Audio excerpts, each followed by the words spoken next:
சற்று தயங்கி நிறுத்தின வினீத் மேலும் பேச ஆரம்பிச்சான். கல்லூரி நாட்கள் இப்படியே போக ஒரு நாள் தன்னோட உயிர் தோழி அப்படின்னு சிவன்யாவை பத்தி சொன்னான் வெண்பா. சிவன்யாவை பத்தி வினித் சொல்ல ஆரம்பிச்சதுமே ருத்ரனுடைய உடல் வெறிச்சு போச்சு. வினித் சொல்றத ரொம்பவுமே கவனத்தோட கேட்க ஆரம்பிச்சான் ருத்ரன். அன்னைக்கு நடந்தது இன்னைக்கும் வினித்தோட மனசுல பசுமையா நினைவிருந்தது. வினித், உங்ககிட்ட வசுந்தரா பத்தி தான் நான் சொல்லியிருக்கேன். ஆனா எனக்கு இன்னொரு அன்பான தோழியும் இருக்கா. அவ பேரு சிவன்யா. அவளை பத்தி இதுவரைக்கும் நான் உங்ககிட்ட சொன்னதே இல்லை என்று தயங்கியபடியே சொன்னான் வெண்பா அவனை பார்த்து. ஏன் வெண்பா, என்கிட்ட சொல்லக்கூடாத அளவுக்கு அந்த சிவன்யா அவ்வளவு மோசமானவளா என்று கேட்டான். ஐயோ இல்லை வினித், சிவன்யா ரொம்ப நல்ல பொண்ணு. அதனாலதான் உங்ககிட்ட நான் சொல்லலை. அவளுக்கு படிப்பை தவிர வேற எதுலையுமே கவனம் செலுத்துறது பிடிக்காது. நான் உங்களை காதலிக்கிறேங்கிற விஷயம் அவளுக்கு இது வரைக்கும் தெரியாது. அவளுக்கு படிப்பு ஒண்ணுதான் லட்சியம். அதனால உங்களை பத்தி அவகிட்ட இப்ப வரைக்கும் நான் சொல்லவே இல்லை. சொல்றதுக்கு ரொம்ப தயக்கமா இருக்கு. அதனாலதான் உங்களை பார்க்க வரும்போதெல்லாம் நான் வசுந்தராவை மட்டும்தான் கூட்டிட்டு வரேன் என்றாள் வெண்பா.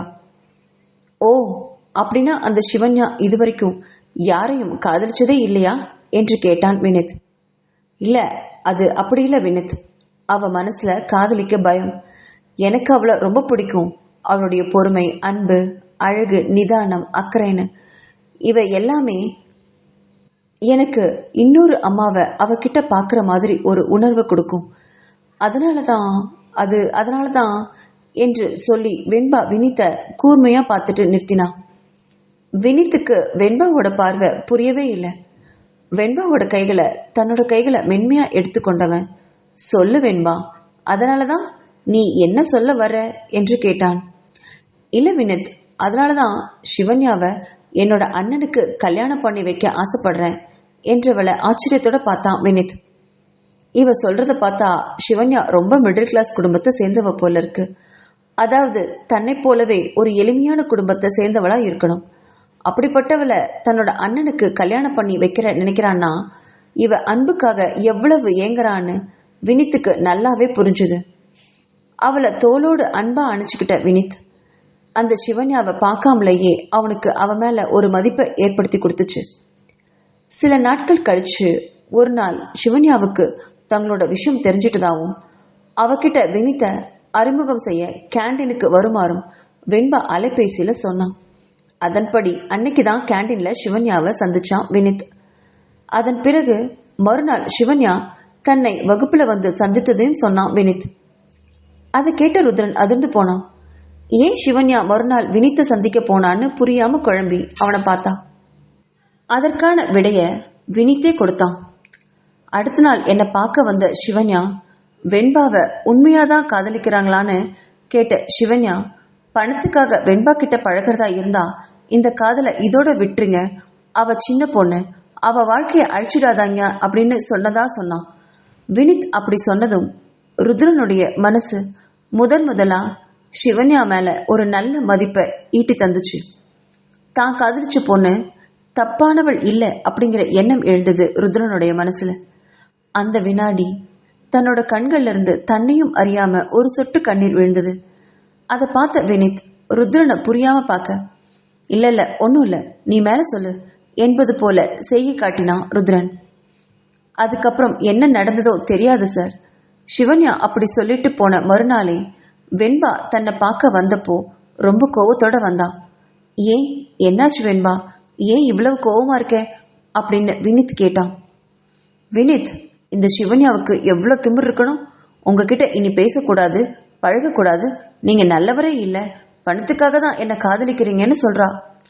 பாவம் பார்த்து இவளை என்னோட அண்ணனுக்கு கல்யாணம் பண்ணி வைக்க நினைச்சேன். எல்லாம் என்ன சொல்லணும், இதுக்கு தான் தகுதி பார்த்து பழகணும்னு சொல்றது என்று கோவத்துல கத்தினா வெண்பா. அதை கேட்டு அதிர்ந்து போனான் வினித். அந்த சிவன்யா என்னை பத்தி சரியாவே கணிச்சிருக்கா என்று மனசுல நினைச்சான். ஆனா சிவன்யா சொல்றத வெண்பா கேட்டுட்டா தன்னோட மொத்த பிளானும் பாழா போயிடுமே என்று நினைச்சவன் சோகமா தன்னோட முகத்தை வச்சுக்கிட்டான். அப்படின்னா நீ என்னை விட்டு பிரிஞ்சு போயிடுவியா வெண்பா? உன் தோழி சொல்றத கேட்டுட்டு என்னை வெறுத்துருவியா? நான் உன்னை ரொம்ப விரும்புகிறேன் வெண்பா. நீ இல்லாம போனா என்னோட வாழ்க்கையில ஒண்ணுமே இல்லை, நான் செத்து போயிடுவேன் என்று சொன்ன வினித்தோட வாயை புத்தினா வெண்பா. என்ன வினித்துது, என்ன பேச்சு இதெல்லாம்? நான் யாரு சொன்னாலும் உங்களை விட்டு எப்பவும் எங்கேயும் போக மாட்டேன், இது சத்தியம், போதுமா என்றவள் அவனை இறுக அணைச்சுக்கிட்டா. நாட்கள் இப்படியே மெல்ல செல்ல வெண்பா கிட்ட சிவன்யா வினித் கிட்ட பழக வேண்டான்னு சொல்றது அதிகமாயிட்டே வந்தது. வெண்பா அதை சொல்லும்போது அதை கேட்ட வினித் ரொம்பவுமே அதிர்ந்து போனான். இதை எப்படி சமாளிக்கிறதுன்னு அவனுக்கு தெரியல. திடீர்னு வினித்துக்கு ஒன்று தோணுச்சு. உன்னோட அண்ணனுக்கு நம்ம விஷயம் தெரியுமா வெண்பா என்று கேட்டான் ஒரு நாள். இல்ல வினித், இப்ப வரைக்கும் அவருக்கு தெரியாது.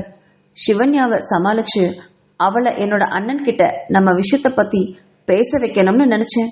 ஆனா இந்த வெண்பா நமக்கு எதிரா மாறுவான்னு நான் எதிர்பார்க்கவே இல்லை என்றால் வருத்தத்தோட. இப்போ என்னோட அண்ணனுக்கு அவளை இப்ப கல்யாணம் பண்ணி வைக்கிறதா வேண்டாமான்னு கூட இப்ப யோசனையா இருக்கு என்றாள். அதை கேட்ட வினித், ஏன் வெண்பா, என்னாச்சு, திடீர்னு ஏன் இந்த மாற்றம் என்று கேட்டான். அதில்ல வினித், நம்மளை பத்தி சிவன்யா தவறா ஏதாவது என்னோட அண்ணன் கிட்ட சொல்லிட்டானா, புது காதலியோட மயக்கத்துல என்னோட அண்ணனும் அவளோட கூட சேர்ந்துட்டு நம்ம காதலை ஏத்துக்காம மறுத்துட்டாருனா நான் என்னோட அண்ணன் வார்த்தையை தட்டவே முடியாது வினித். அவரை மீறி நான் எதுவுமே செய்ய மாட்டேன், அந்த தைரியம் எனக்கு இல்லை. அதுக்கப்புறம் உங்களை என்னால கல்யாணம் பண்ணிக்கவே முடியாது என்று சொன்னாள்.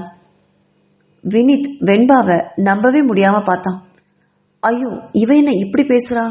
இவளை நம்ப வைக்கிறதுக்கு இவ்வளவு நாட்களும் நான் போட்ட திட்டமெல்லாம் ஒரே நிமிஷத்துல தலைகில மாத்திருவா போல இருக்கே. இதை எப்படி சமாளிக்கிறது? இதை விடக்கூடாதுன்னு நினைச்சு சிவன்யாவையும் வெண்பாவையும் பிரிக்க நினைச்சான் வினித். ஒருவேளை சிவன்யாவும் வெண்பாவிடம் இருக்கும் பணத்துக்கு ஆசைப்பட்டுதான் அவளுடைய அண்ணனை கல்யாணம் பண்ணிக்க ஒப்புதல் கொடுத்தாலோன்னு கூட வினித்துக்கு சின்ன சந்தேகம் வந்துச்சு.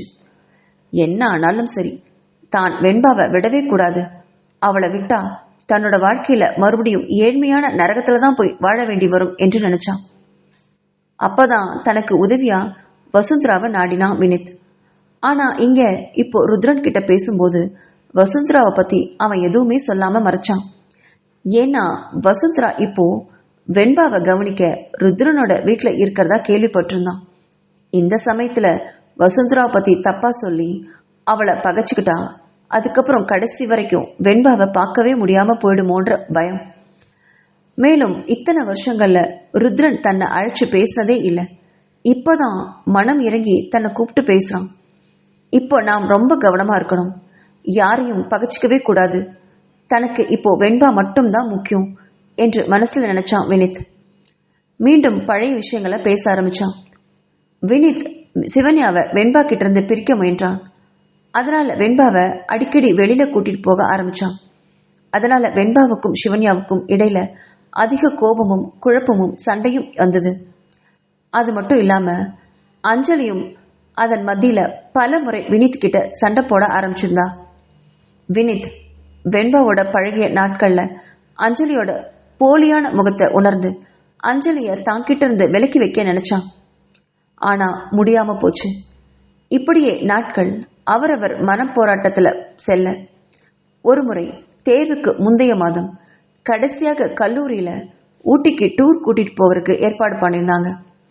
கடைசி வருஷங்கிறனால எல்லா டிபார்ட்மெண்ட்டுக்கும் 4 நாள் விடுப்பு கொடுத்து மாணவங்களை ஒன்றா அழைச்சிட்டு போறதா திட்டம் போட்டிருந்தாங்க. அந்த டூர்ல வெண்பா, சிவன்யா, வசுந்தரா உள்ளிட்ட எல்லாருமே கலந்துக்கிட்டாங்க. வினித் கூட அவன் நண்பர்களும் அஞ்சலியும் போனாங்க. வெண்பாவுக்கு வினித்துக்கும் பிரச்சனை இல்லாம உறவு சென்று கொண்டிருந்த அந்த நிலையில டூர்ல முதல் நாளே அஞ்சலி வினித் கிட்ட அதிகமா ஓட்டிட்டு இருக்கிறத பார்த்து வெண்பாவுக்கு கோபம் எரிமலையா வெடிச்சுது. வினித் கிட்ட வந்து பேசின வெண்பா, இது என்ன வினித், அந்த அஞ்சலி எப்ப பார்த்தாலும் உங்க தோல்லையே சாஞ்சிட்டு வரா, நீங்க அவளை தடுக்காம என்ன பண்ணிட்டு இருக்கீங்க என்று கேட்டாள். அப்படின்னா சிவன்யா உங்களை பத்தி சொன்னதெல்லாம் உண்மையா அப்படின்னு கண்கள் கலங்கவும் கேட்டா. என்ன வெண்பா இது, நீயும் என்ன புரிஞ்சுக்காம பேசுறியே, நான் அப்படிப்பட்டவனா சொல்லு? அஞ்சலி தான் என்னை காதலிக்கிறதா சொல்லி என் பின்னாடி லோலோன்னு சுத்துறா. நான் அவளை ஏறெடுத்து கூட பார்க்கறதில்ல. என்ன நம்பு வெண்பா ப்ளீஸ் என்று பதிலளித்தான்.